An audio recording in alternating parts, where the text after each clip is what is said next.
Good evening, everyone. We're going to go ahead and get started. We were trying to wait for folks to come in, but as they come in, we'll be able to kind of revisit some of the information and start over. Again, good evening. My name is Janet Abrahams. I am the Executive Director of the Housing Authority of Baltimore City. Welcome. Today, sorry. So I want to welcome you all to our strategic planning process. This evening, you will meet some of our team members as you go out into the lobby and browse through the different tables. We have EJP, our consulting services, here with us. They are the ones authoring the strategic plan for the organization, and you will definitely hear from them later on in this presentation. This evening, we just want to talk about our strategic plan, why a strategic plan and why now. We will be looking at the process and timeline. We will also be informed about input from our diverse stakeholders. We have had several of these meetings. We have also had focus group meetings, so you will hear some report out as to where we are and what is happening. Grounded by market and financial reality, this evening HABC will get undressed in front of you. And what do I mean by that? It means that HABC will be as transparent as possible, and we'll be presenting to you our financial situation and just overall the current position of HABC. This strategic plan is the roadmap that the Housing Authority is developing. It's a roadmap for us to use in our future strategies at the organization and to really plan for the future of HABC. This plan will not only cover bricks and mortar, but it will also cover staff. It will cover our residents, of course, yourself, stakeholders. So it will cover the entire circle so that the organization can move forward and be more productive. You will hear what we look like today, HABC today, the national trend, how we compare to the national trend across the country, and of course we will have the question and answer as we move into the process. So HABC, why are we doing this? We are doing this because the agency does not have a strategic plan. This organization, although it's considered the 5th largest in the country, we really do not have a plan, which is something that we as an agency must have in order for us to create our blueprint and pretty much let you all know exactly what we as an organization, what is our vision, where we're going, and how we will get there. And that's what this plan will do. In 2017, when I became the executive director of the Housing Authority, one of the first direction that I received from the mayor was that I had to separate Baltimore housing. A lot of you know Baltimore housing, and that included DHCD and it included HABC. One of the goals of the city was to separate both organizations and create two. And so in that context, I will talk a little bit more as I move to the next slide about what we had to do in order for us to create our identity. Under the creation of our own identity, we also had to figure out what were some of the goals that we needed to focus on in the agency, the immediate goals. Because as an agency, we had our employees, we had our residents, of course, we have our stakeholders, and there were a lot of things that everyone said to the organization about why HABC is the way it is today. And so there were some things that we had to focus on, and I will talk a little bit more about that. This plan, as I mentioned before, it will serve as a blueprint for our future activities.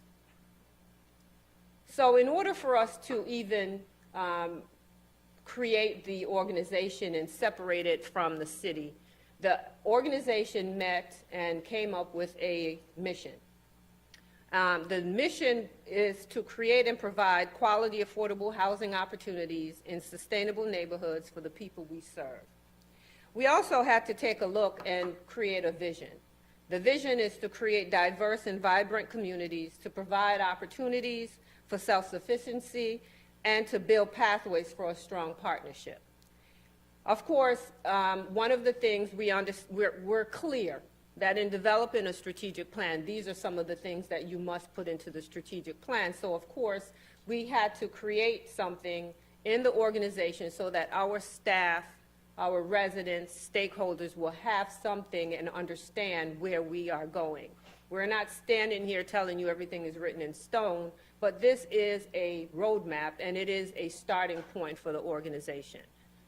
We also created the 4 C's of HABC. And the reason why we did that, as I mentioned before, there were 4 main things as we met with stakeholders, residents, and staff that all these groups felt we were lacking. One of the main things was communication. I hear that a lot. The fact that we're not transparent enough, we're not sharing enough information, and HABC somewhat, at some point, people are still confused as to what does it mean when you separate both organizations. So, of course, under communication, we wanted to create clear and consistent communication, which is something that we're working towards. This plan will focus on that aspect of these 4 C's, and we will create pathways as to how we intend to do that across the board. Our customer service skills. I hear a lot of folks talk about our customer service skills. And of course, that's one of the main goals of the organization is to become better, be more customer service oriented.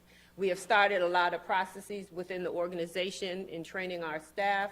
As of today, we have trained over 600 staff members on the customer service. We had a customer service consultant come in and really went back to from soup to nuts about good customer service in this particular focused environment. So that will help us to increase efficiency, responsiveness, and accountability in services we provide to our internal and external clients. Our communities. We will be talking a lot about the communities. As you all know, we have several, as I mentioned at the onset, we were considered the 5th largest in the country. We had a lot of our multifamily properties, high-rises, as I call them. And, of course, we have, since 2015, ratted some of our projects. You will hear about that this evening. But we are also committed to improving the housing and quality of life for the people we serve. This plan will help us. It will be a roadmap to help us to do that. And, of course, collaboration. That's why we're here this evening, ladies and gentlemen. It's the collaboration portion of these 4 C's. In order for us to do what we need to do, we have to collaborate with you. We need your help. We need your input. And we need you to help us move this organization forward. What to expect today? So today, Naomi, is this my page? I had to ask, sorry, ladies and gentlemen. So, learning, you will learn more about HABC and its programs. A lot of people are not clear about some of the programs that the agency offers and why we offer those programs and how we offer the programs. Engaging, visiting various information stations, which Naomi will tell you all about and why we're doing it and what we're asking for your input.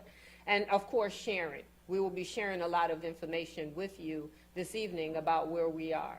But before I turn this over to our consultant, I just want to give you a few highlights for the organization today. As I mentioned, I started in 2017.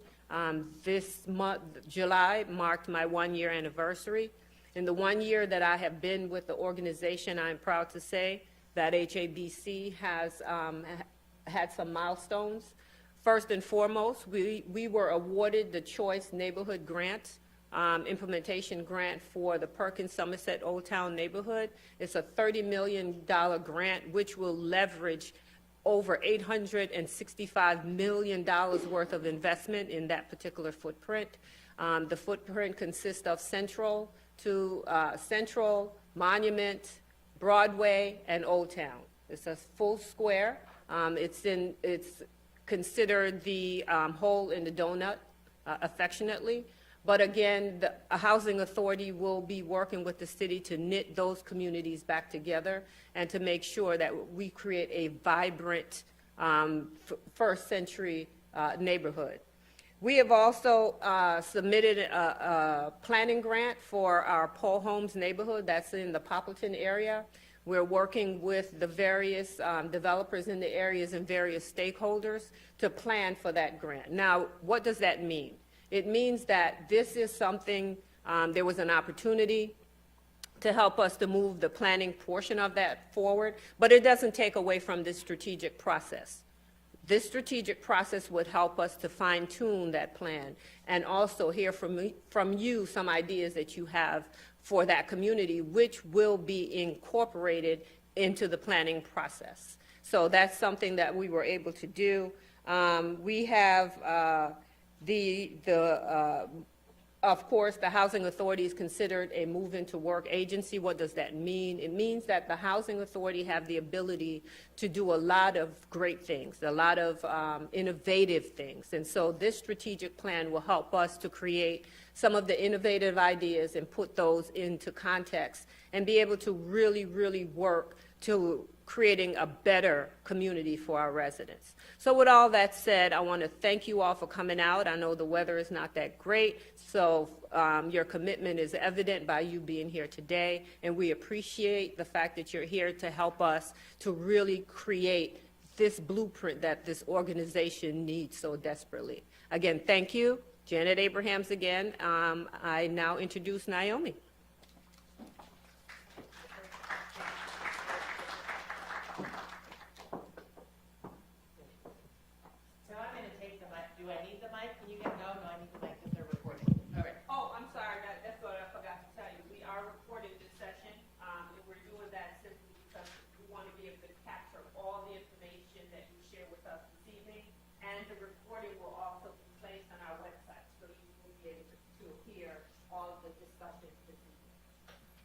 So as Janet mentioned, my name is Naomi Byrne, and I'm with EJP Consulting Group. We are a national consulting firm that works primarily with housing authorities that are looking at their current public housing portfolios and planning for the future. And part of the EJP team is also Ray Parks here, who is working very hard with Janet, and then Stephen Hruby, who will be up here talking about the capital assets.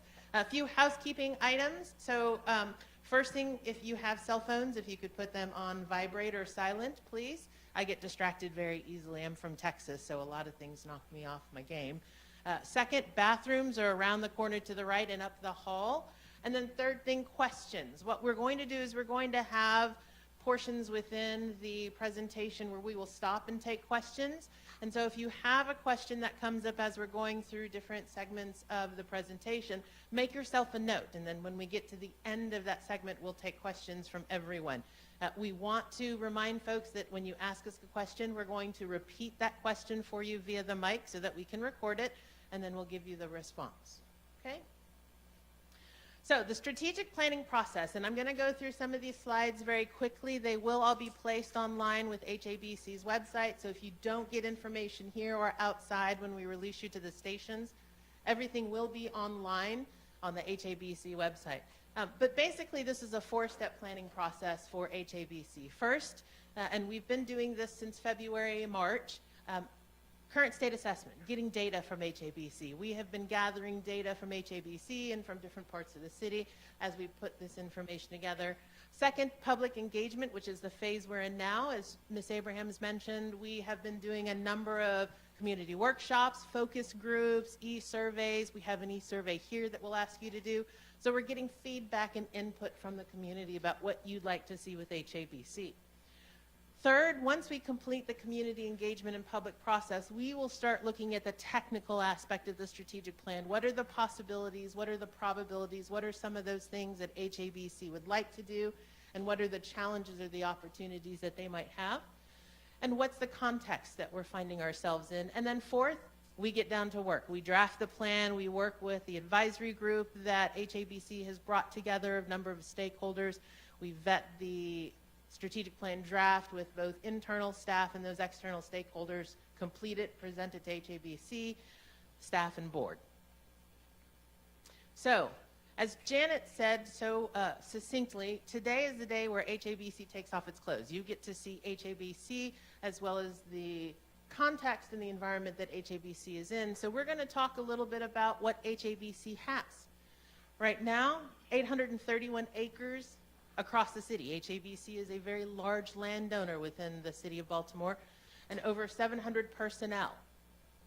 They own about 7,700 public housing sites. A number of those are scattered sites, and they're also asset managers, which means they don't own the units, but they are over or responsible for ensuring compliance by those property managers and owners that do. This is a very bad map that you can't see up here, but it is repeated outside of where those scattered sites. And what you'll see is when you go out there is that the scattered sites are all over. HABC has a footprint in nearly every neighborhood in Baltimore. There are some neighborhoods that they don't, but the majority, you will find HABC. RAD. So you're going to hear that term a lot, and we want to make sure that you as a community understand what RAD is. RAD, or Rental Assistance Demonstration Program, is a pilot program that HUD started about 4 years ago. HUD is Housing and Urban Development. And what RAD does very simply is allow housing authorities to use their public housing assets to leverage for private investment. And there's a lot more that goes into that, but basically it's converting public housing into a different federal funding source and being able to upgrade, rehab, or redevelop those public housing units.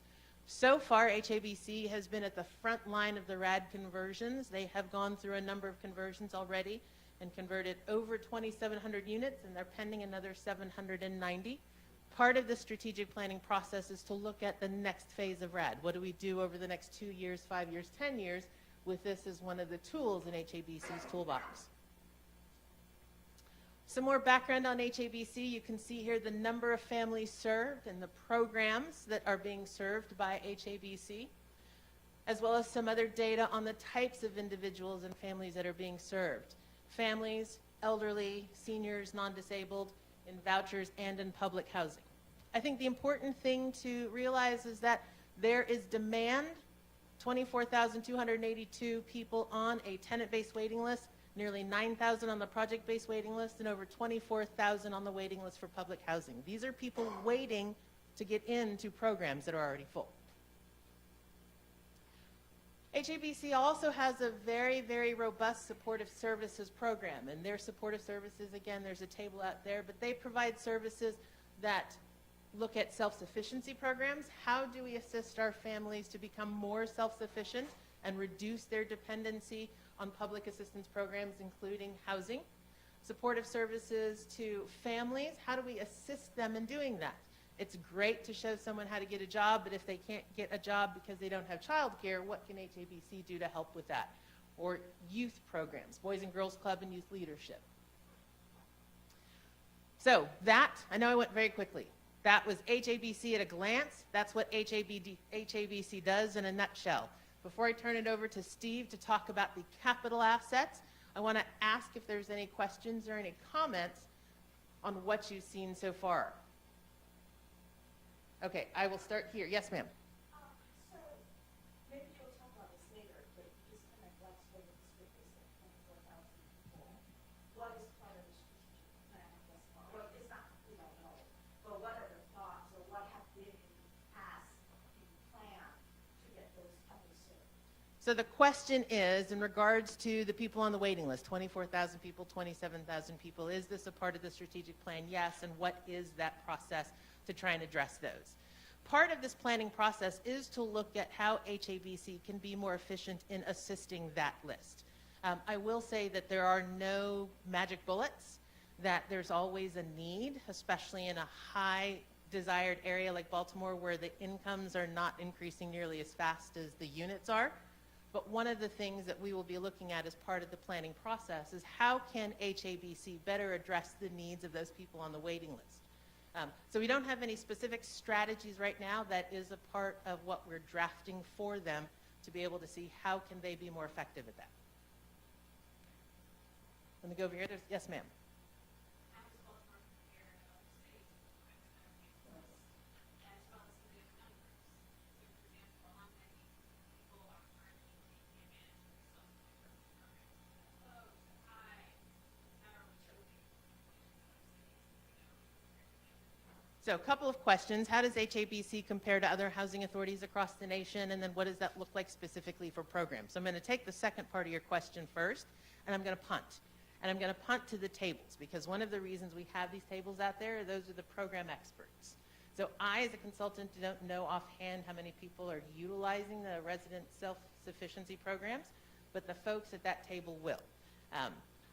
As far as what HABC looks like compared to other housing authorities nationally, HABC, as we've heard, is the 5th largest housing authority in the nation. It's also moving to work. So they're one of 39 agencies that have this special consideration from HUD. HABC is not unique in the fact that there is more need than there is housing. And I don't think that's a surprise to anyone, right? I will say that on average, in my experience in this industry over 20 plus years, you see waiting lists typically 3 to 5 to 7 to 10 years long, especially in the more urban areas. So if HABC is able to get through a Section 8 waiting list in 5 years, they're doing really good compared to some other areas where that could take 7 to 10 or longer. So in that respect, HABC is comparable or doing better because they have a number of units that they're working on, and they have a number of different programs that they've been able to manage for staff or manage for residents, and they can take advantage of this MTW flexibility to have more ability to focus in certain areas of housing. Okay? I got you guys. Yes, ma'am.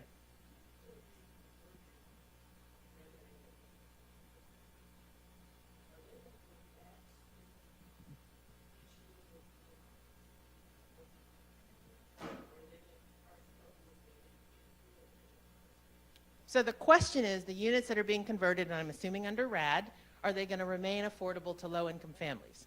Yes, the RAD, Rental Assistance Demonstration Program, is for housing authorities to retain affordable units.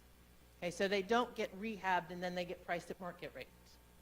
Now, depending on how you leverage those units and build additional units next to it, there might be different levels of affordability, but the entire intention of the RAD program is to have the housing authorities maintain affordability in a number of units, as well as have the ability to keep them longer, upgrade them, make sure capital repairs are taken care of, and potentially build additional units with that.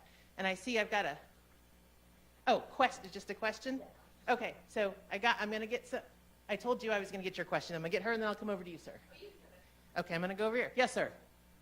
Under the RAD program, I know in my specific community, we have some dwellings that have voucher programs, we have some dwellings that are market rate. And in those dwellings, how do people apply the RAD program to those specific buildings, especially when it comes to development?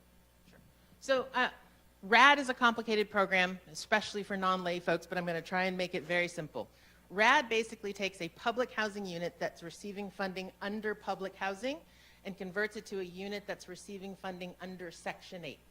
And Section 8 that we're most familiar with is what's called a tenant-based voucher, where a tenant takes and goes and lives somewhere, and the housing authority pays a portion of the rent and the tenant pays a portion of the rent. Under RAD, instead of a tenant-based voucher, the housing authority actually has a contract for that specific unit to maintain the affordability and to pay the subsidy on that voucher. So it's like tenant-based, but it's what we call the sticky voucher. You stick it to the unit and it stays there, okay? So if it's a specific RAD unit, it retains affordability. Now, a lot of housing authorities will take those RAD units and insert them into larger properties that have other units that may be market rate or non-RAD, but still affordable. So that's where different levels of affordability come in. But the RAD unit retains the subsidy assistance that it would have gotten under public housing. Okay?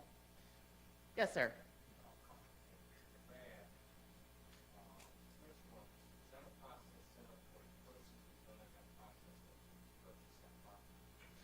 Question is under RAD, can the tenant purchase the property? And the answer is no.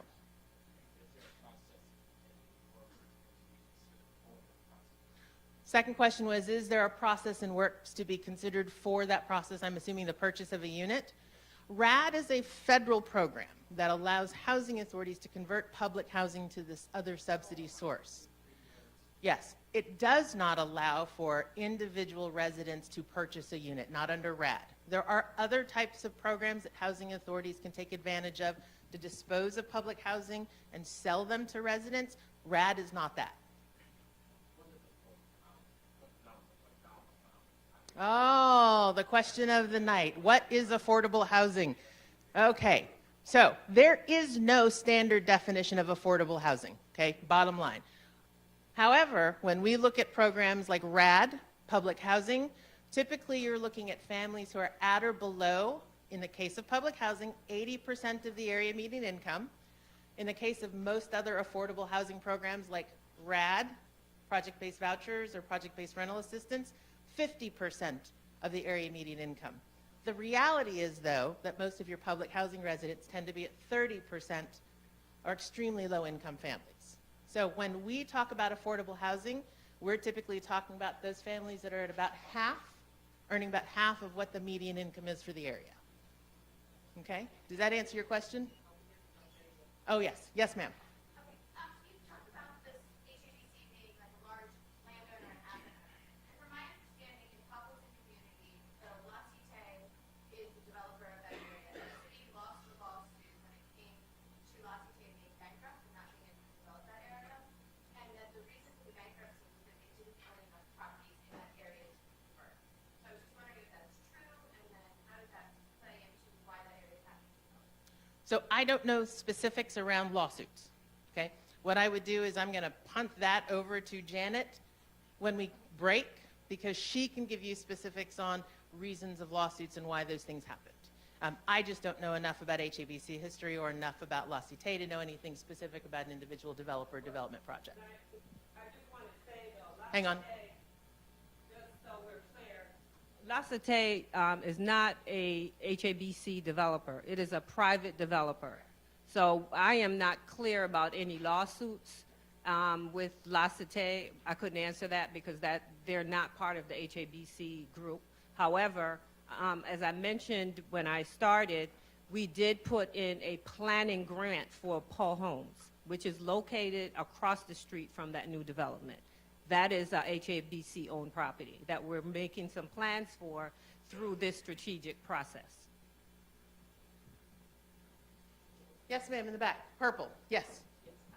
So I have two quick questions. Okay. And the first is, what is your impression of the current political environment in which we're in? Ooh, we're not answering that. Next. And its effect upon HABC's ability to get money, Are you talking about national? work its way, that's right. Okay. Through the federal regulations and So can I ask you to put a pin in that? Because we actually have the national context that we'll talk about after we go through the capital assets. But that is a very important part of what HABC can plan for and what they're, so we will definitely get to that. Okay, so the second question is in terms of best practices. You know, if you had to emulate a leading housing authority model, where is it? Sure. So, and so I can make sure I do this. The first question was the national landscape, how that impacts HABC and its plans, and I've asked her to hold that till we get to that slide. The second question is models. Are there models out within the United States that HABC can emulate? Or internationally? And I would say yes, there are, depending on what HABC decides its direction is going to be. There are nearly 4,000 housing authorities across the United States. So there's a lot of different agencies that they can emulate. And part of this planning process is to help HABC decide what it wants to be in 20 years. What do you want to be when you grow up? And then based on what they decide, we'll make recommendations on things specifically like that. Oh, so you want to do X, Y, Z? Well, there are housing authorities that have done this, and here's what they've done. And depending on how you want to approach it, HABC can then make those action items and goals a part of their process. Yes, ma'am. A couple of things about statistics. So are you looking at trends, like the number of households served here, you're giving us 19,814, but my recollection is just a few years ago, it was close to 22,000. And then also in terms of need, the voucher waiting list is 25,000, but 75,000 people apply. They were chosen, 25,000 were chosen by a lot of them. So that the number on the waiting list is really a good data point for me. Are you looking at the larger need? So the question is, are you looking at the larger need? Because some of the numbers have changed since the last time someone may have looked at it.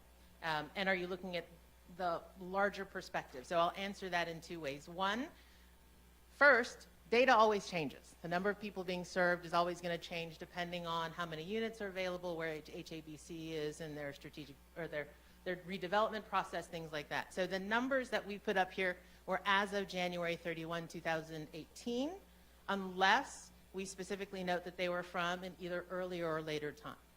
As far as the larger need, that's HABC's role, is to look at not just who's on the waiting list, but to understand what the larger need is. Yes, HABC took a subset of applicants and put on their HCV waiting list.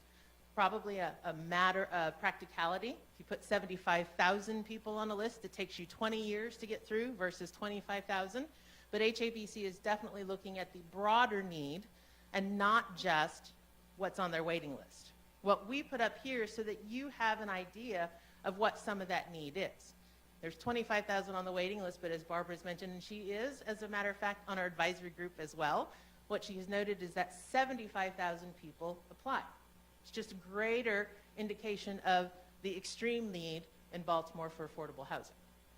So in terms of like the date of the data as a snapshot, are you also looking at trends? Which is pretty significant if a few years ago, HABC was serving 22,000 and now they're serving 19,814.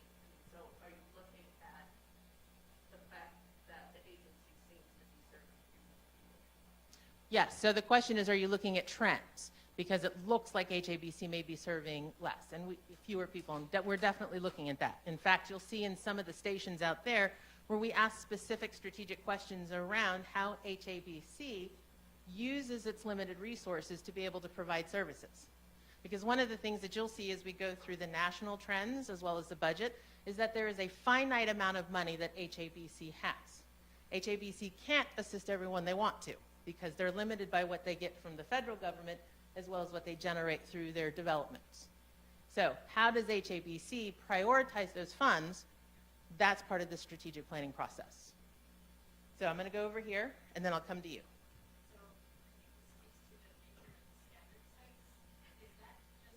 Oh, you're getting way ahead of us.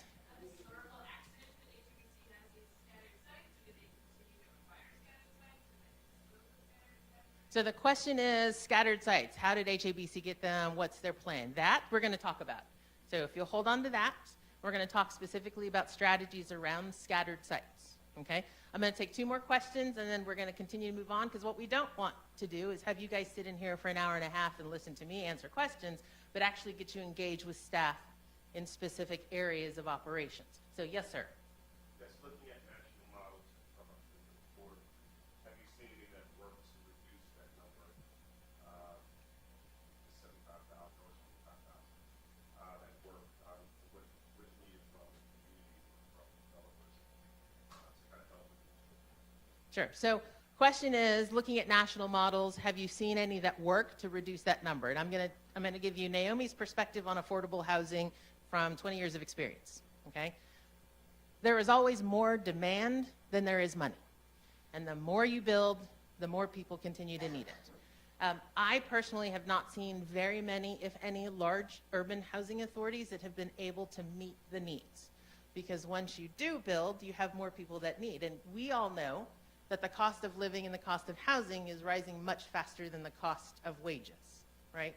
So while we as consultants can work with HABC and identify strategies that can help in some of those respects, I personally don't know of any large or even medium-sized housing authorities with heavy urban populations where there's a lot of desire to live find a way to solve the crisis. So I don't mean to be Debbie Downer, because there are strategies that HABC can put into place to help ease some of that. But you'll see that with limited dollars, you have to prioritize your strategies and where those dollars go. And I had, I think, you had 2 parts. Okay. So whoever had that question, you'll have to wait, because he gets 2. Yes, sir. So what can developers do, HABC developers do to help the city avoid poverty areas? What can developers do, or what can they do with the city or with HABC to help this? Number 1, make sure to write this guy's name and number down, because he's obviously a developer and he's got money. Okay. Number 2, on a serious note, developers play a crucial and critical part in the creation of affordable housing. Housing authorities, for the most part, up until the last 15, 20 years, have been restricted to federal dollars, and you'll see what those federal dollars look like. Private developers partnering with housing authorities bring so much more opportunity and private capital, what we call cash, to the table that's often not restricted by federal regulations. So if private developers can work with public agencies such as HABC, you can do a lot to increase the stock of affordable housing, oftentimes at a much better cost effectiveness than if the housing authority was trying to do it on its own. So as a private developer, if you want to assist affordable housing, there's a lady out there named Peggy and there's a lady over here named Janet. You can give them your business cards and they'll call you. All right? So, okay, quick. One last question.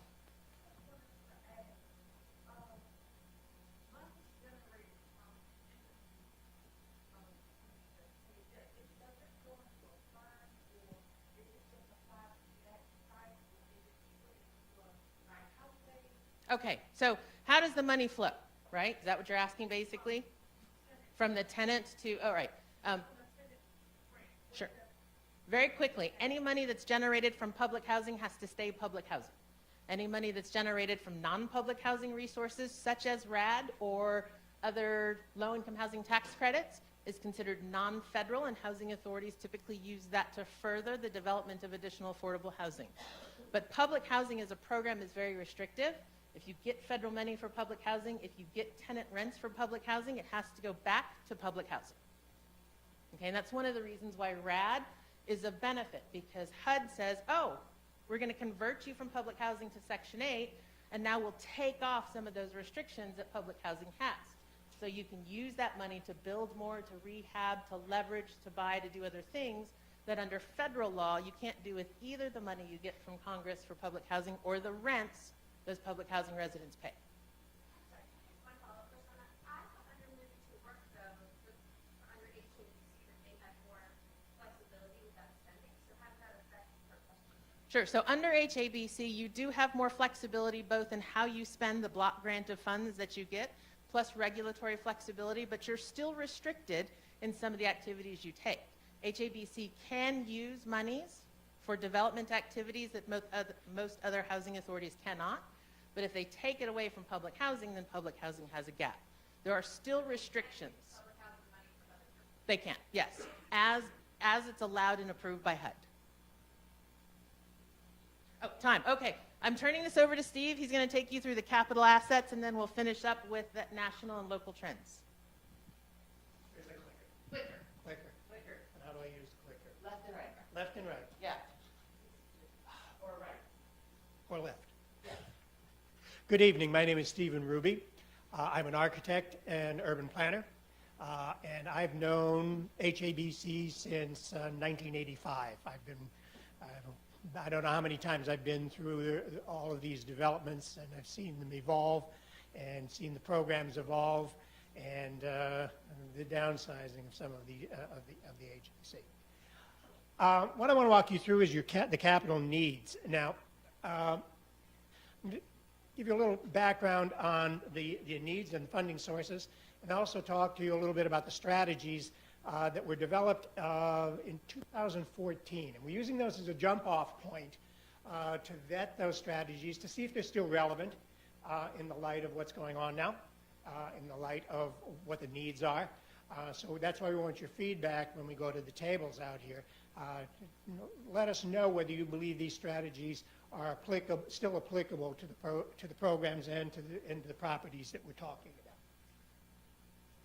Okay,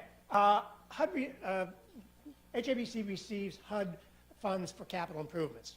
Okay, that comes directly from HUD and has to be used for capital improvements in the agency. Between 2008 and 2017, they got about $161 million. That's about $14.5 million per year. Now, if we look at the needs, the physical needs assessment that was just done in 2017, which is a 20-year projection of capital needs, we take the first 7 years between now and 2023, and we've broken down and tranched the properties, the whole portfolio, into different sizes. You've got your large sites, which are about 250 units or more. The scattered sites, which are we talked about before, they're smaller units. They're between 1 and 35 units. They're scattered throughout the neighborhoods, and they're virtually indistinguishable from surrounding neighborhood properties. And then medium-sized sites, 100 to 250 units. They're strictly public housing on a discrete site. And then smaller sites, they're less than 100 units. As you can see, the large sites and the scattered sites have the greatest need. They're the lion's share of the need in the agency. Problem is, capital needs that we can expect over the next 7 years are 5 times what the funding is going to be anticipated at the level that we've been getting it over the past 4 or 5 years. So you're going to have about $495 million worth of need over the next 7 years, and you're only going to get about $91 million from HUD and from other sources, leveraged sources. So you're about $400 million shortfall. What that means is the only things that are going to get done are the serious emergencies, the really critical things that need to be done. We can also look at the proportion of where that need is. In most of these tranches, the need is a little bit, the percentages are lower than the number of units in the percentage of units in the inventory, with the exception of scattered site. Scattered sites, they're 15% of the inventory in the portfolio, and they take almost 25% of the capital needs located in those developments. That tells me that tranche of our housing is the most serious needs, is the most problematic in the inventory. Okay, let's quickly go through each of these tranches. The large conventional sites, there's 5,100 of your 7,700 conventional public housing sites are located in these large sites. Some of them, like Cherry Hill, is as large as a large housing authority in 4,000 housing authorities. That's like a large housing authority in itself. The average cost per unit in these developments is about $65,000, $64,500, with McCullough and Latrobe up there in the well over $100,000. Strategies that came up in 2014 were a number of, just depending on where these developments were located and their condition and their age. One strategy was we used some selective demolition and reconfiguration of the site, particularly where you had problems with security, with viability of that site, to make it more habitable, safer, and more sustainable. We have properties that are in neighborhoods that are emerging. We know that they're potentially going to be revitalized, but they're not there yet. So you can hold on to those properties and say, well, we'll manage them and maintain them until the strategy and the community plan for that neighborhood emerges, and then we know what we're going to want to do with that property.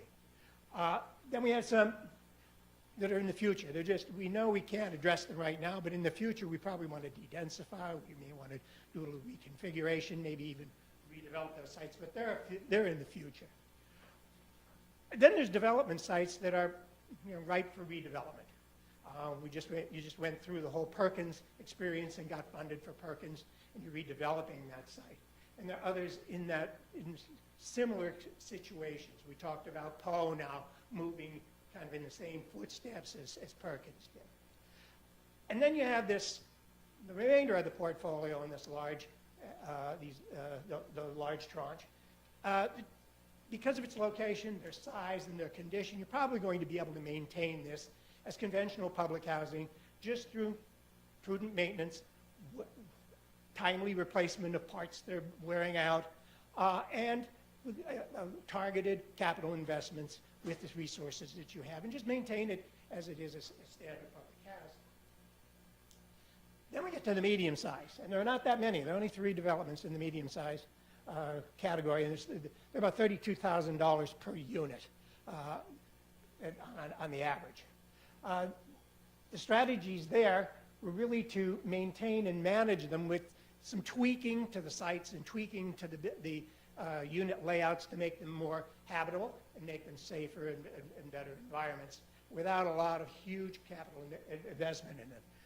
Some of them had some RAD potential at that time, and we put them on the list for future RAD, which they're rolling into right now. The small sites, there's only 4 of those guys. They're about $43,000 per unit on the average. And the strategy there was basically to maintain and manage them in their present condition, just with normal replacement parts, with good maintenance and targeted capital improvements. But we identified those as probably all of them had potential for being RAD conversions. That whole small, because of their location and the number of capital, the amount of capital needs, they had the RAD potential. Then we get to the scattered sites. Okay. Let me tell you a little bit about scattered sites. There's 2 major tranches in the scattered sites. The 930-some units of the 1,100 that are considered scattered sites are the 1 to 5 unit buildings and apartments that are, integrated into the surrounding neighborhoods and indistinguishable from the neighborhoods. Then we have about another 150 that are really small public housing sites. They're 25, 30, 35 unit sites that are embedded into neighborhoods, but they are very small public housing sites, but they were considered scattered sites in HABC's inventory and the way they manage them. The biggest problem is in the first tranche. The average is about $125,000 per unit of capital needs that need to be put into those units. The smaller units are only $36,000. All right. In 2014, we came up with a series of strategies which actually have evolved and developed right now, and the agency is really following these strategies in a much more sophisticated way. But the basic strategy was we're only going to invest in neighborhoods that are stable, improving, or targeted. At that time, we called them SIT neighborhoods. And they were based on an analysis of crime statistics, safety, the condition of the surrounding neighborhood, and the amount of investment that was being made in that neighborhood by others, by the private sector, by the city, by whoever. So that we're only going to target our investment in those neighborhoods. Also, we're going to limit how much money we were going to put into each of these units, we came up with something that was feasible, we thought was reasonable, between $75,000 and $150,000. So that was the kind of benchmark for a reasonable investment. There was a number of them that had been rehabbed and reoccupied throughout good, bad, and different neighborhoods. So because of so much investment, sometimes up as high as $200,000 were invested in these units, that we were going to maintain them regardless of where they were located and what the condition of the surrounding neighborhood was. For the rest of them, we were going to say, look,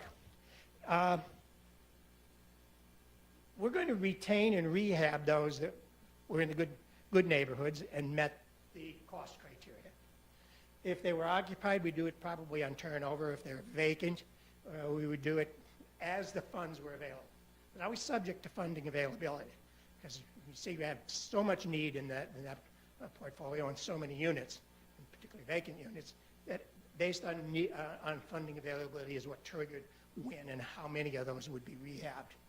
If it was in a distressed neighborhood, the strategy was to dispose of those, either to the city, to another nonprofit, to whoever would take those on and do something with that property if they so wanted. So that was the strategy for the scattered site, and that has been something that the agency has been developing and evolving over the past 3 or 4 years into a really robust program. Okay, we're going to go to budget, but before we go to budget, open to questions. Yes, ma'am. So what is the support for the stress neighborhoods and HABC is also those I'm sorry. What is the support for those distressed neighborhoods if HABC is also disinvesting? Repeat the question into the mic. She asked, what is the support for those distressed neighborhoods if HABC is abandoning them as well? Well, most of those distressed neighborhoods, HABC is a small element of it. The impact that we have in that neighborhood is de minimis. It's very little. This is a citywide, community-wide effort to revitalize some of those distressed neighborhoods. And it really, HABC is a partner in doing it. It has an impact in doing it, but they alone can't generate revitalization in that neighborhood unless they do something like we're doing at Perkins with the CNI.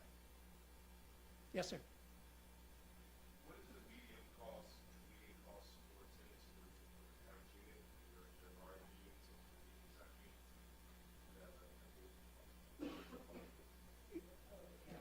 The average rent?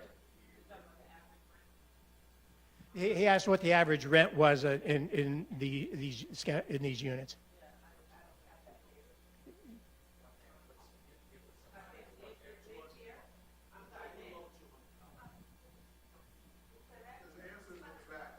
What did you say, Nick?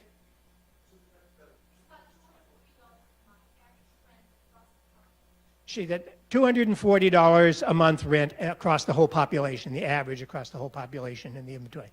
Yes, sir, in the orange shirt. Uh-huh.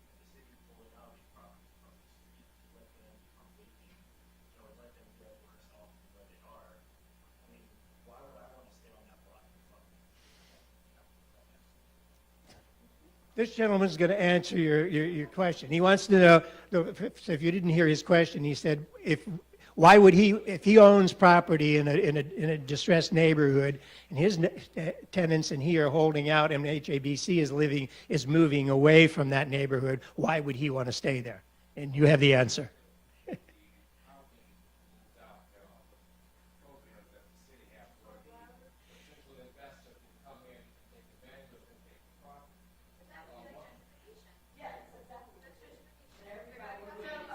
Okay, well. But we need to try and limit it to one person at a Yeah. time and have that repeated so we can Yeah. record it. We can have a dialogue outside, but let's get this question answered. So what he's saying is that there are other programs out there on the city side that can address some of those issues in a neighborhood. It isn't just HABC.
And I don't want to cut you off, sir, but I do think this is, That, these programs work. sure, and I want to clarify, Not to invest in those properties. Sometimes they get torn down, but sometimes those properties that look like nothing can be Yes. restored and put back on the market. so I want to clarify, there is a difference between the city and what they do with their properties and the housing authority and how it disposes of its properties, number one.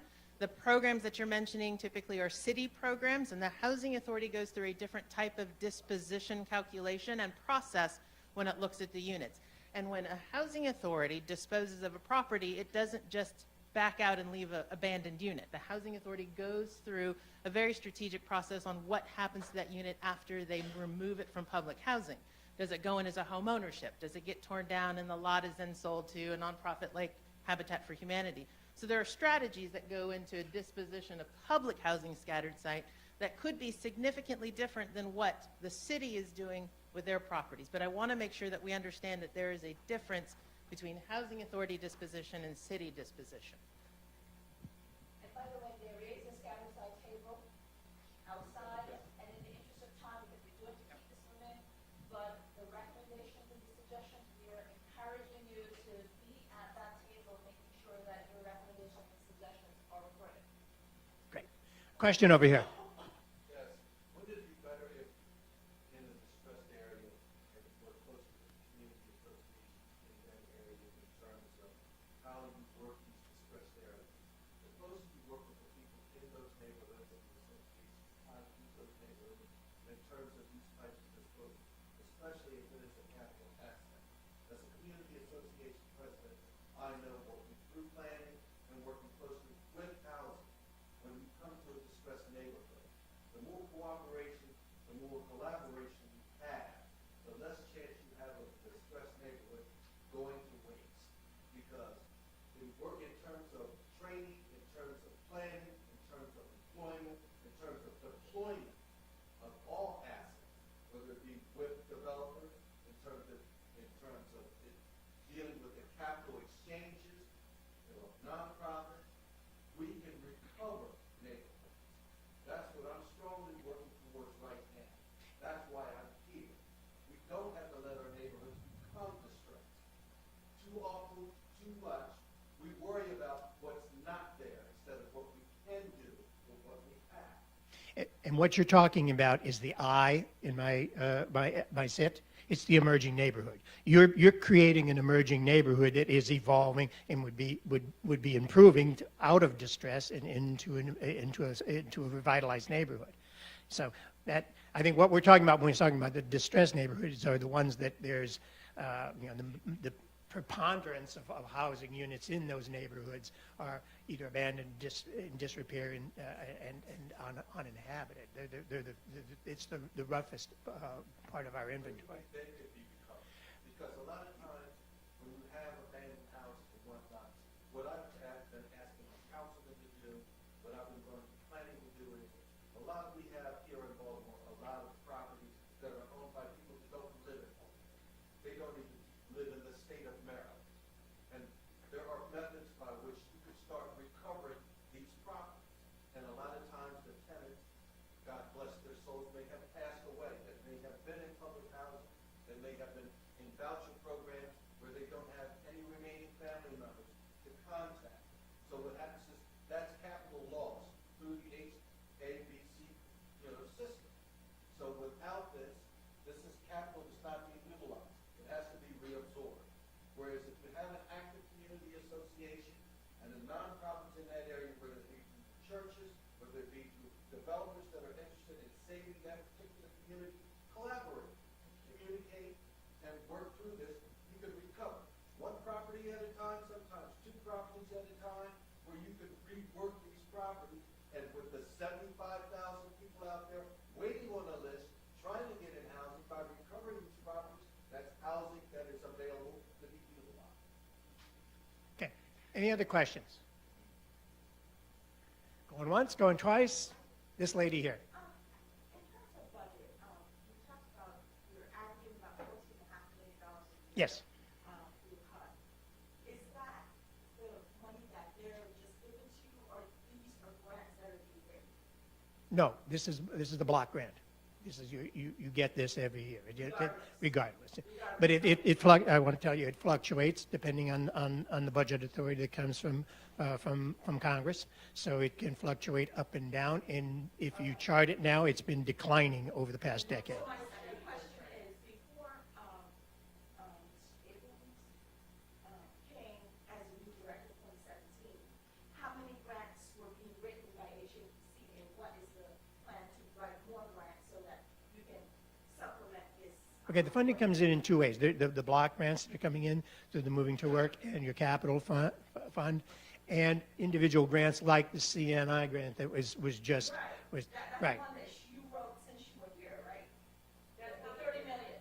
That's one of the grants that the Housing Authority was awarded. And so through this strategic plan, we are in fact looking at other options. And so that is why I mentioned Poe Homes, because that was a grant that we wrote. And we said, right, so we are continually looking at the NOFAs that come out from HUD and see where we can write a grant to better one of our portfolio. So that's, yeah, no, we're doing it. Yeah, we're doing that, but also remember it's extremely competitive. And so once we submit the documentation, we just kind of wait and see if we won the grant, and then we will move on. But one of the things that we are doing, we are definitely exploring all these different financial options, and grants is one of them. But as she said, they're competitive, and there are fewer and fewer of them every year. It's tighter and tighter. Okay, I take two more questions, and then we're going to let Naomi move on. It's a lady in the back here. I'm sorry? That was stable, emerging, yeah, and targeted. Targeted, the city had, at that time, the city had identified specific neighborhoods that they were going to target resources, both human resources and financial resources, to revitalize those neighborhoods. So as we went through the all of the planning districts in the city, we found, I don't remember the number of them, there were maybe 10 or a dozen of these targeted neighborhoods. So if the city was dumping resources, and if they had focused on that neighborhood as an initiative to revitalize, we weren't going to leave. Okay? Any more? Take one more question, then I'm giving it back to Naomi. Okay. Naomi's got it.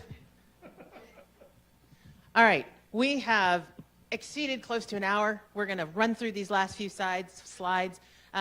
Suggestions, comments, thoughts, please take those out to the tables where we can talk to you individually about thoughts that you have on the various programs. We also have a parking lot out there, so if there's something that doesn't quite fit into one of the stations, we want you to write it on a sticky note, put it on a parking lot, because everything that you guys tell us today is being reviewed by EJP and HABC as we go through this planning process. Budget, bottom line, HABC doesn't have enough money to do what it wants right now with public housing, so they're already having to supplement. It's bad enough that they can barely manage what they've got now without putting in additional money, much less take care of the 75,000 people on the waiting list that applied or that didn't get on the waiting list. So national trends, big picture, Congress does not like public housing. Congress gives public housing less and less money every year. Section 8, however, tends to be a little more stable funding source. Capital Fund is part of that public housing. It's also decreasing, and the number of public housing units is also decreasing. Part, in fact, because public housing started off in 1938, and some of those units are still kind of standing today. A lot of them are not. But in general, public housing funding has gone down. Section 8 funding, in which the RAD program is based, tends to be more stable. This just gives you a visual of what that looks like. Every year the Housing Authority goes to Congress and says, I need X number of dollars, and Congress comes back and goes, great, I'll give you 85% of that. So that tells you right there some more of the challenges that housing authorities have. And they have typically received 85 to 95% of what they've requested. 2018, the current administration, was an anomaly. And I'll explain why in just a minute. But Capital Fund is the same thing. Look at this. In 2000, they received nearly $4 billion. In 2016, 16 years later, they're getting less than half of what they got 16 years ago. This is to maintain properties that are often upwards of 60 and 70 years old. All right, we've talked about Section 8, which is tenant-based Section 8, project-based Section 8, and other Section 8 programs. That funding source tends to be more stable. My personal opinion is because private landlords who have Section 8 contracts vote, public housing people and other poor people don't. So Congress says, well, we're going to keep your Section 8 fairly stable, public housing, we're going to cut all your money. And this is what the administration has done to date. 2018, your current president, regardless of who you voted for, recommended cutting by 11.3% operating funds and 68% for capital funds. That's already on top of the over 50% cut in the last 16 years. Congress, bless their hearts, did something right and ignored him and said in 2018, we're actually going to give housing authorities for the first time in 15 years more money than you wanted. So we're going to increase your operating funds, we're going to increase your capital funds, we're going to increase housing choice vouchers, we're going to increase RAD, and we're even going to increase choice. Okay? In 2019, the White House doubled down. Then I want to cut it all. We're going to take out capital funds completely. We only want one block grant of operating fund. We're going to get rid of things like choice, CDBG, home, shop, and RAD. RAD is the only thing that this current administration at the White House supports, and in fact, they support removing the cap completely and extending funding. Congress right now is still going through their budget process. To date, they have ignored the White House's proposal, thank God. We hope they continue to do so, and maybe we'll see a second year of level or increased funding. This is unique. Again, past 16 years, Congress has decreased the amount of dollars each and every housing authority receives for its public housing programs. So your Poes, your Latrobes, your Douglases, all of those are receiving less money today than they should be receiving or that they have been receiving in the past. So why are you here today? Besides listening to us wonderful people talk and tell you about HABC and ask lots of questions, you're here to learn about HABC, and we want your feedback. So at every station, there are activities where we are asking you as stakeholders within this community to give us your thoughts. Talk to us at Station 1 about HABC's new vision, mission, and 4 Cs. Does HABC really do good on the 4 Cs? What could they do to improve? What do you like about the vision? What do you not like about the mission?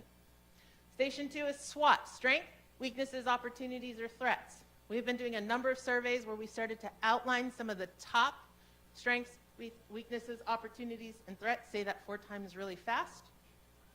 We want you to tell us what are the most important ones of each of those to you. So you're going to get little sticky dots, and we're going to say choose one that you as a stakeholder think is most important. And am I blocking your vision? Because I keep walking in front of you in the pink. All right. Conventional public housing. We've talked a lot about conventional public housing. Large sites, medium sites, small sites. We want your thoughts on the strategies that we started off with in 2014. Do they still work today? Do you have other suggested strategies? We have a number of neighborhood developers and community associations. We want that feedback. We want to hear from you what HABC could do with these sites. Now remember, this got one table just on large, medium, and small. We also have a RAD table. Learn a little bit more about RAD. What does this mean for my community? What does this mean for HABC? And then tell us your thoughts. Do you think RAD is good or bad? Scattered sites. Obviously a big, big piece of HABC's inventory and a big piece of Baltimore. Tell us your thoughts on scattered sites. Neighborhood associations. How do we partner more efficiently with you and HABC in the city to be able to bring back some of those areas if we can? How do we work with developers who want to do it on their own without HABC involvement? Do we just dispose? Do we sell? Do we donate? What are some of the thoughts that you might have on that? Housing choice vouchers. Housing choice vouchers is a great program, and even though we receive level funding, the problem is that rent continues to increase. The cost to rent a unit continues to go up. So HABC has limited amount of dollars, greater need, higher rents. And they also want to help residents live in areas of high opportunity where they typically don't see housing choice voucher residents. They have higher rents over there, so if you pay even higher rents, you assist fewer families. So this is a strategic question we're asking the community to give us feedback on. Does HABC keep its rents that they pay low and help more families? Or do we say in certain neighborhoods we'll pay higher rents for these families to have those opportunities, understanding that it means fewer families are assisted? Station 7, supportive services. Everything you wanted to know about HABC's family self-sufficiency, youth, job training, adult services is over here. And we need to know, where do you think we should focus on? Youth, elderly, family, self-sufficiency? We've mentioned this several times. We have an e-survey where we ask a bunch of questions. We actually have the ability, if you've not taken the e-survey yet, go and take the survey here today. About 5 minutes or less, and you can go to that station and take the survey. And then station 9. Anything that doesn't fit, anything we don't get to, anything we forget, anything you want to make sure we know, put it on a sticky note, put it on the parking lot. For those of you that are policy and data geeks, we've got all the references. I'm not going to read those to you. You can go to the website and click on them. HABC has a web page dedicated to the strategic plan and where they are and what they've done to date. And we want to encourage you to take the survey. So, you can be released to go to the stations. Now, we don't, oh, look, don't get up just yet. Wait, let me finish. Once you finish at one or all the stations, please feel free to leave. You have every opportunity to talk to staff that's roaming, as well as Janet, consultants, and everyone else. We thank you very much. We look forward to your feedback, and have a great evening.